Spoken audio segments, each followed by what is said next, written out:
안녕하세요. 스웨토생입니다. 오늘은 3월 14일 NBA 8경기 분석해보도록 하겠습니다. 일단 첫 번째 경기는 오클라호마 대 뉴욕 닉스죠. 오클은 16승 21패 2연승을 달리고 있고 뉴욕 닉스는 지난 경기에서 패배를 당하며 지금 19승 19패죠. 일단 이 경기의 포인트는 오클라호마와 뉴욕 닉스 둘 다 부상자가 많다는 거죠. 뉴욕 닉스는 일단 리버스와 로즈가 결장을 하고 페이튼의 출전 여부가 불투명합니다. 반대로 오클라호마는 디알로와 기저스가 확실히 결장을 하고 베이즐리까지 결장을 하는 상황이죠. 일단 뉴욕 닉스가 1.38로 정배, 오클라호마가 2.35로 역배를 받았죠.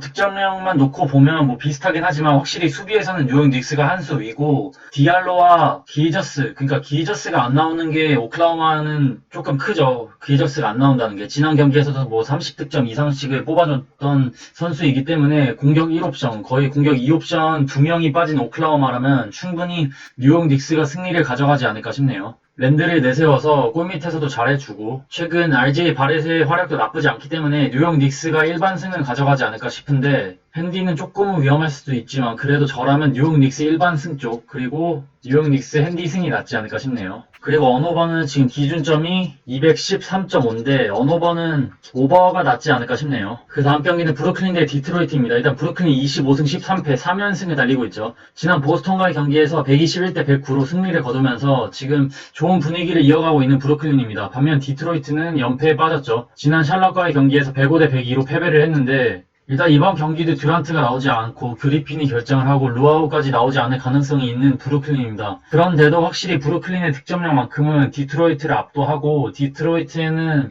전혀 지금 공격을 이끌어 나갈 선수가 없기 때문에 이 경기는 틀리더라도 브루클린 승 쪽으로 가는 게 낫지 않을까 싶네요. 그래서 일반 승은 똥배당이긴 하지만 당연히 브루클린 쪽이 나을 것으로 보이고 핸디는 지금 기준점이 12.5라서 조금은 애매한데 핸디는 조금 모험을 걸고 디트로이트 쪽으로 가볼만 하지 않을까 싶네요. 왜냐면 지금 브루클린도 듀란트가 없기 때문에 확실히 어빈과 하든 둘 중 하나라도 슛감이 흔들린다면 충분히 그러니까 공격에서 많이 흔들릴 가능성도 있고 워낙 수비가 좋지 않기 때문에 그래도 디트로이트가 12.5 프랜승은 가져갈 가능성이 생각보다 있다고 봅니다. 그리고 언오버는 지금 기준점이 229.5인데 언오버는 언더가 낫지 않을까 싶네요. 디트로이트의 공격력을 감안하고 지난 경기만큼 어빙이 외곽 성공률이 그렇게 좋지 않을 것으로 보이기 때문에 언더가 낫지 않을까 싶네요.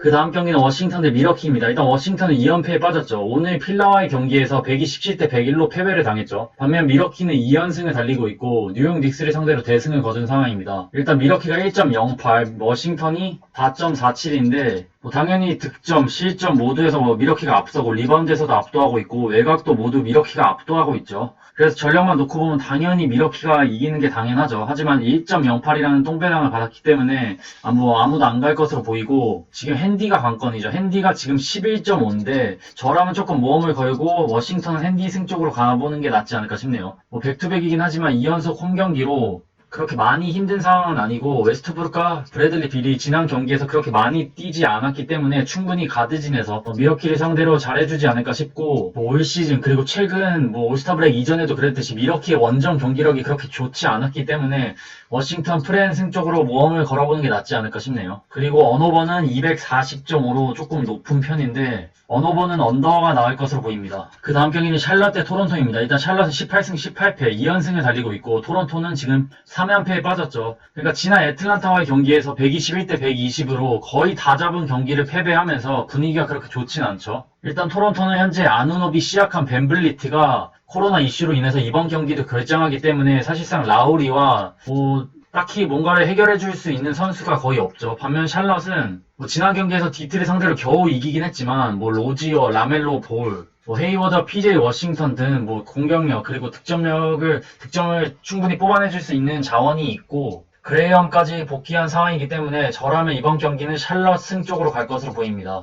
그래서 샬럿 핸디 승이 낫지 않을까 싶네요. 그 다음 경기는 애틀란타 대 세크라멘토입니다. 일단 애틀은 17승 20패로 3연승을 달리고 있죠. 반면 세크라멘토는 15승 22패로 패승 지난 경기에서 그래도 휴스턴을 상대로 125대 105로 대승을 거뒀죠. 일단 애틀란타가 1.42로 정배, 세크라멘토가 2.25를 받았는데 사실 전력만 놓고 보면 당연히 애틀란타를 찍는 게 낫긴 하지만 은근히 찝찝한 그러니까 냄새가 나는 경기라고 봅니다. 딱히 이유는 없는데 약간 느낌이 그렇게 좋은 좋은 경기는 아니라서 조금 불안한데, 저라면 이번 경기는 조금 모험을 걸고 세크라멘토 프랜승 쪽으로 갈 것으로 보입니다. 일단 확실히 애틀란타가 카펠라와 콜린스가 있기 때문에 골 밑에서는 확실히 유리하다고 봅니다. 하지만 지난 휴스턴과의 경기에서 물론 상대가 휴스턴이긴 했지만 뭐 팍스, 버디 힐드, 뭐 주전들의 활약이 그러니까 컨디션이 나쁘지 않았고 상대 전적에서도 뭐 확실히 우위를 점했던 세크라멘토이기 때문에 세크라멘토 프랜승 쪽으로 갈 것으로 보입니다. 그 다음 경기는 미네소타 대 포틀랜드입니다. 일단 미네소타는 8승 29패 연패를 탈출한 상황이죠. 지난 6월과의 경기에서 135대 105로 승리를 거두면서 9연패죠. 아마 긴 연패를 탈출했던 미네소타입니다. 반면 포틀랜드는 21승 15패로 지금 연승을 마감한 상황이죠. 일단 포틀랜드가 1.37로 정배, 미네소타가 2.38로 역배를 받았는데 이 경기도 그렇게 좋은 경기는 아니라고 봅니다. 확실히 포틀랜드가 유리해 보이지만 뭐 전력을 비교해보면 평균 득점에서도 뭐 미네소타가 우세하고 평균 실점도 뭐 그렇게 차이가 나지 않는 두 팀이죠. 그렇다고 리바운드에서도 포틀랜드가 압도하는 편도 아니고 확실한 건 외곽인데 외곽에서는 확실히 포틀랜드가 유리하죠. 하지만 뭐 축감이라는 게 한 경기 매 경기마다 그렇게 컨디션이 다를 수 있기 때문에 이 경기가 그렇게 확실한 경기는 아닌데 그래도 간다면 포틀랜드 일반승이 낫지 않을까 싶네요. 여전히 부상자가 많고 러셀이 나오지 않는 미네소타라면 충분히 어려움이 많을 것으로 보입니다. 뭐 주전에서 어떻게 해서든 버틸 수는 있지만 벤치에서 시몬스와 카멜로 앤서니가 버텨주고 있고 후드까지 있는 포틀랜드라면 뭐 너키치와 맥컬럼이 없어도 포틀랜드가 일반승은 가져가지 않을까 싶네요. 그래서 저라면 포틀랜드 일반승만 갈 것으로 보이고 핸디는 조금 위험할 수도 있어서 패스하는 걸 추천드립니다. 그리고 언오버는 232.5 언더가 낫지 않을까 싶네요. 다음 경기는 덴버 대 댈러스입니다. 일단 덴버는 22승 15패 연승을 달리고 있습니다. 그러니까 오늘 멤피스와의 경기에서 103대 102로 승리를 거뒀죠. 반면 댈러스는 19승 17패 연승이 깨졌습니다. 지난 오클라호마의 경기에서 116대 108로 패배를 당했죠. 일단 덴버가 1.47로 정배, 댈러스가 2.13으로 역배를 받았습니다. 저라면 이번 경기가 조금은 어려운데 일단 전력만 놓고 보면 뭐 득점력, 실점, 리바운드, 그리고 외곽 모두에서 덴버가 압도하긴 합니다. 그리고 무엇보다 덴버는 최근 댈러스와의 홈 경기에서 2번이나 졌기 때문에 과연 3번의 질지가 의문이 들긴 하지만 이번 경기는 저는 조금 모험을 걸고 댈러스 프랜승 쪽이 낫지 않을까 싶네요. 일단 무엇보다 덴버는 백투백이라 체력적으로 많이 불리하고 최근 지난 경기에서 머레이의 활약이 그렇게 좋진 않았었죠. 반면 댈러스는 오클라호마전에서 포르징기스와 돈치치가 휴식 차원에서 완전히 결장을 했기 때문에 지금 체력적으로 많이 유리한 상황입니다. 그래서 돈치치, 포르징기스가 주전 싸움에서 충분히 잘해주고 벤치에서 하더웨이가 잘해준다면 충분히 덴버를 무너뜨리지 않을까 싶네요. 그리고 언오버는 226.5 언더가 낫지 않을까 싶네요.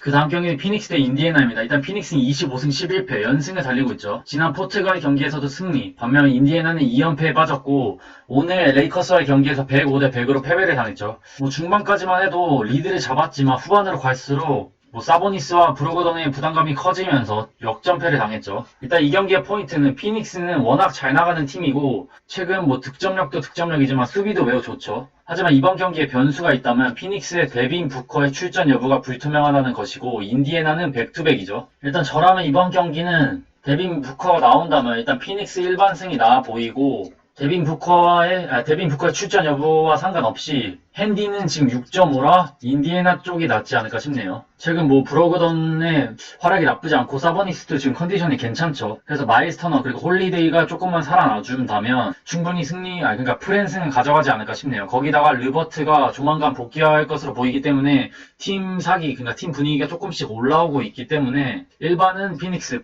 핸디는 인디애나 쪽이 낫지 않을까 싶네요. 그리고 언오버는 221.5 오버가 낫지 않을까 싶네요. 그럼 3월 14일 NBA 8경기 분석해봤습니다. 시청해주셔서 감사합니다. 건승 렛츠고!